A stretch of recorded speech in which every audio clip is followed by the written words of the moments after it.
welcome back to my channel. My name is Rachel. That is the R in the RK Stumbling Bear. But as I stumble over my own name, I'm a reader and a writer.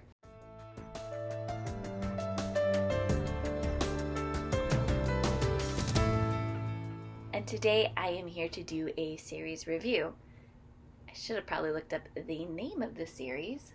I think the series name is Starlight's Shadow, but the books are Hunt the Stars, Eclipse the Moon, and Capture the Sun by Jessie Mihalik. I recently read Capture the Sun, which is the third in this trilogy, and it made me want to go back and reread Hunt the Stars and Eclipse the Moon, so then I also reread those just to see if how I was feeling about the third book matched up with my initial thoughts as I read that. So I went back and read the series to see how I felt. And now I'm going to talk about it with you. So Hunt the Stars follows a crew on a ship called Starlight, and the captain is Octavia Zarola. She goes by Tavi. Her first mate is Elias Brooke. He goes by Eli. Then we have Key Aldez, who is their computer wizard, make sure all the systems run. And they are approached by Torn Fletcher for a job. Now, this society has recently been in a war between humans and Valofs. Valofs are humanoid but have some telepathic powers, and their eyes are constantly moving. The color in their eyes are constantly moving, not their actual eyes. And so they stand out a little bit. They also tend to be physically taller, but it's harder to pick out if you're looking at one of them from behind. They can blend into human society, basically. And Tavi and her crew have had a very bad experience with the war, and they're ready to put it all behind them. So they are a bounty hunter ship. They do different jobs, and then Torn Fletcher, who is a Valof, offers them a job. But in order to do this job, they will have to go into Valof space. Torn Fletcher is also the enemy general, so one of the top leaders of this other side. So Tavi at first is just like automatically no, this is not what I want to do. And Key's like, wait, that money that he's offering is really good. Maybe you should reconsider. So this whole series is Key's fault, which is okay because she's one of my favorite characters. So Tavi ends up taking the job. She has to hire more crew. She brings on a mechanic named Anya. I forget Anya's last name. And then they pick up an old squadron mate from their war days named Lexi on their route to do this job in Valof space. And all they're told is that they need to find something that has been stolen by a group of humans. And the Valofs are not very forthcoming. And then the crew that Torn brings onto her ship, his first mate is Chira. Then there is Varro, who's their weapons specialist. Then they have Havel, who is a healer. Counting, yes. Because then they meet Nilo on the planet. So then now that Tavi has accepted the job, they do go through a very fun contract process where she's just going to make sure that her people are safe no matter what. And for the Valofs, honor is very important. So you have this cultural difference of giving, if like a human gives their word, they know that they're going to try their hardest to complete it, but if they don't, that happens, where if Valof gives their word, they are going to die before their word is broken. It's going to lead to some interesting situations, obviously. Tavi has to find a way to bring her crew and Torn's crew together since they're going to be working on this job together. They go to Valof, plot twists happen, and realize that there's a bigger plot afoot. Then Eclipse the Moon is Key's story. So Key's their computer science. She's the information guru. They're back in human space, and she's trying to find out more about this plot that they have uncovered. At the same time, she's been having feelings for Varro, one of the Valafs, but he doesn't seem to reciprocate. So she goes to Tavi and says, hey, can I, we're circling this station. Can I set up here for a couple weeks? I can then tap into their systems, hopefully get some better connections. And I need some space from him because I have a huge crush and he doesn't like me.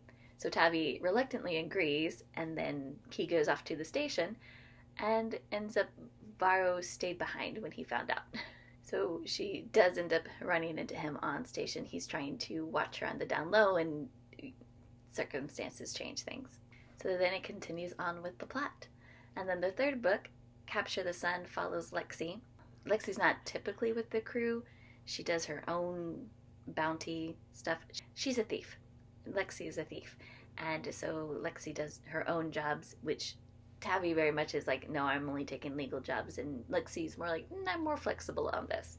So she has returned to Valaf space for a job, and it goes all to hell immediately. And she hooks back up with Nyla that we meet in the first book.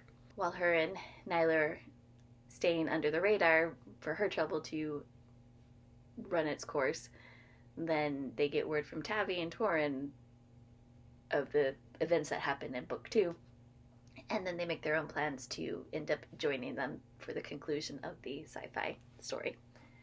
Now, this is a sci-fi romance series. I guess I should have started with that. I am very picky about my romance, especially when it's partnered with a sci-fi plot or a fantasy plot. For me, if you say a sci-fi romance, you are telling me that the sci-fi story and the romance story are going to be on par. Not one supersedes the other. I know that there are other opinions out there, but this is for me, this reader right here. Your stories have to be on par with one another. And I think Jessie Mihalik does a great job with this. At no point do you ever have the romance going into like an illogical turn where it means that things don't jive with the sci-fi story. No, as the romances are progressing, the sci-fi story is also progressing. So I really enjoyed that about this series. Hunt the Stars is an enemies to lover. Eclipse the Moon is a friends to lovers. And then I would probably classify Capture the Sun as a second chance romance. Hunt the Stars is an enemies to lovers because you have the different sides of the war, human and Valaf.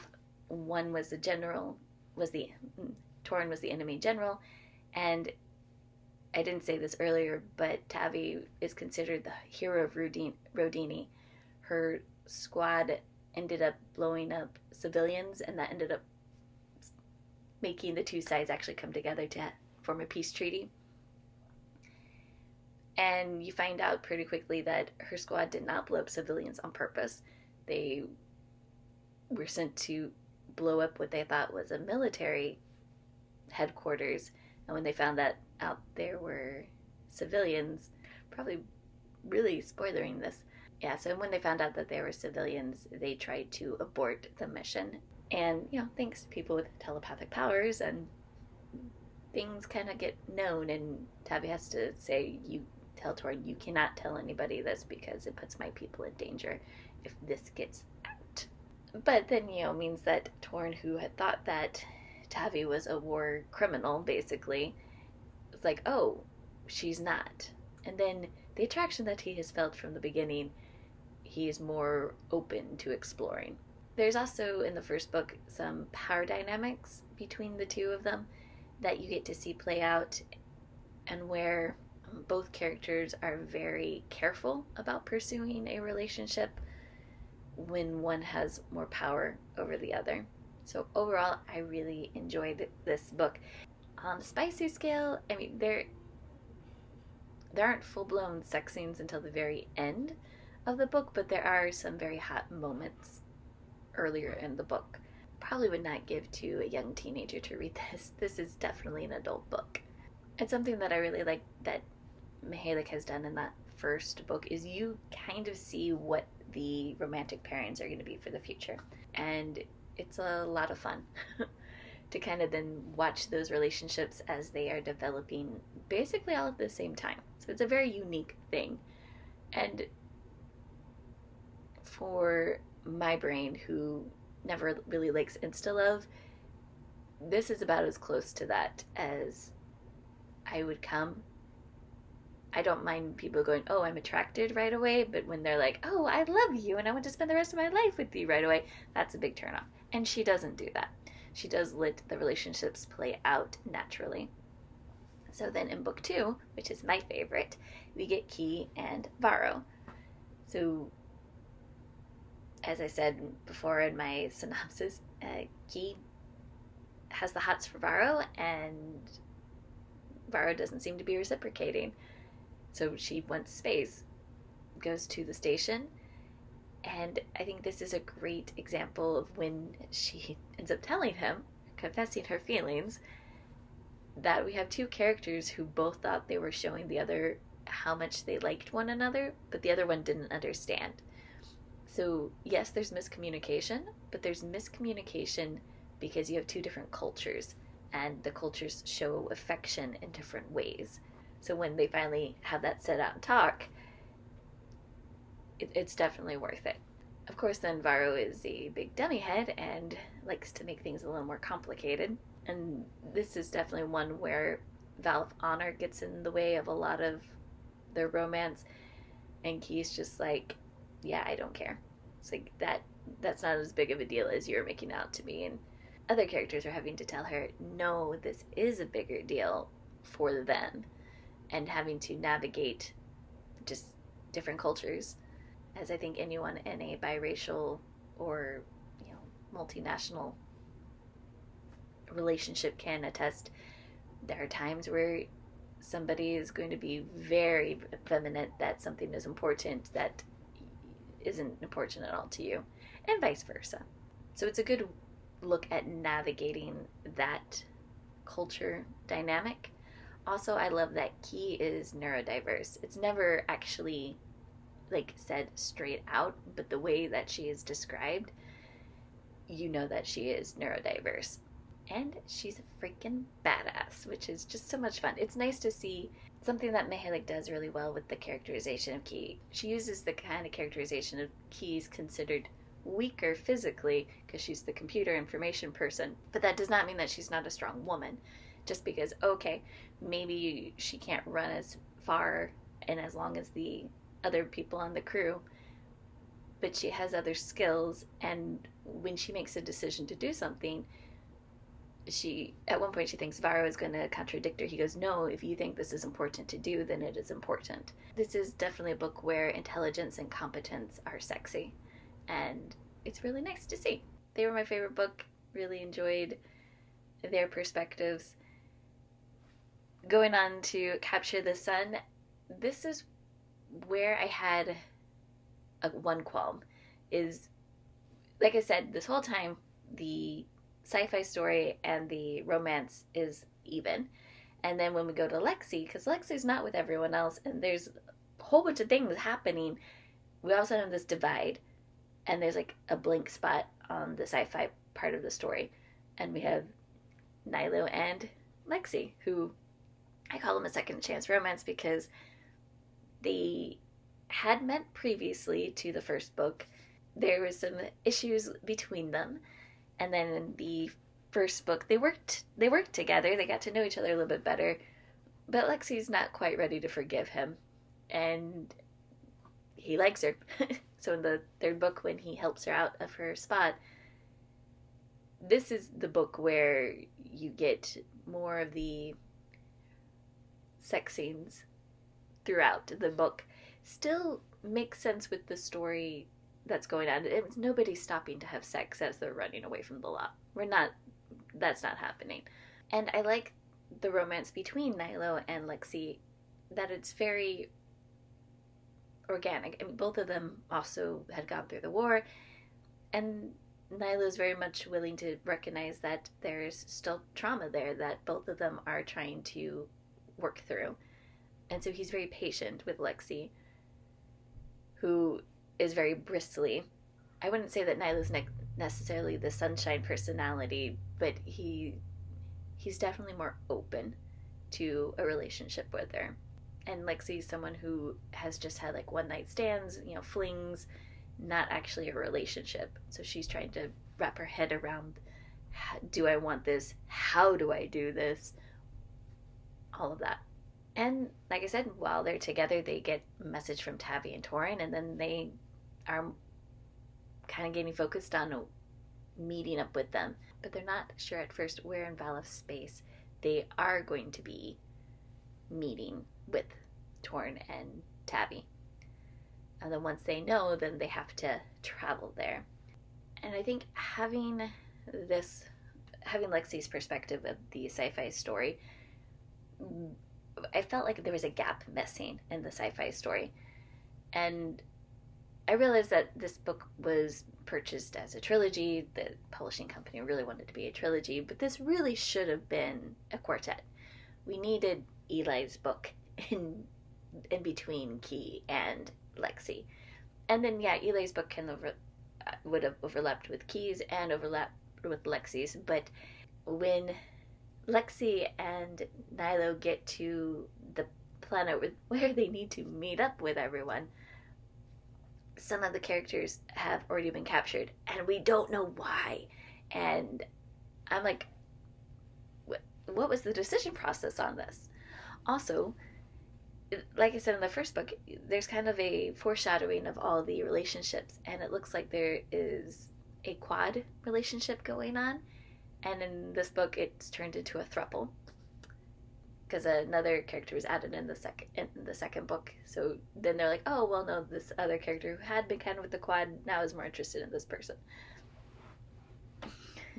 We're getting all of these little details as they're rescuing people, and then they're planning to do these other things, and yeah. I'm trying not to spoil the series if you haven't read it. So I still really love the characters. It was just the sci-fi story I felt disconnected from.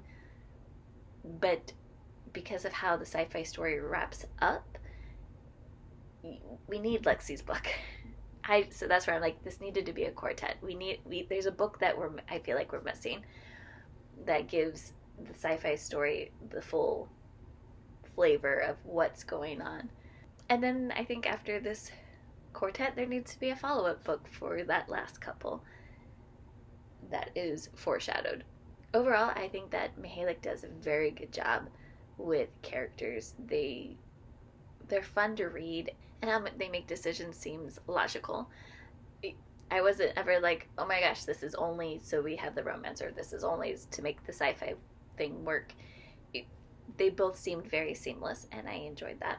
I will say with Capture the Sun, I wasn't completely invested in Lexi at the very beginning, just because we only get her for a little bit in book 1, and then in book 2 she's not there. So then getting her again in book 3, having her be the focus, I found a little bit harder to get into the groove with her. But once I did, I really enjoyed it. The author has stated that this is a trilogy. She would like to write more in this world, but she's not sure if her publisher will be interested. I want 2 more books in this series. Like I said, we need Eli's book, and Eli's book needs to come in between Key's and Lexi's. And then we need Anya's book, which would be kind of like the follow-up. So that's how I feel about this series. Even with the two books that aren't in existence and probably won't ever exist because, publishing, that's kind of how it goes.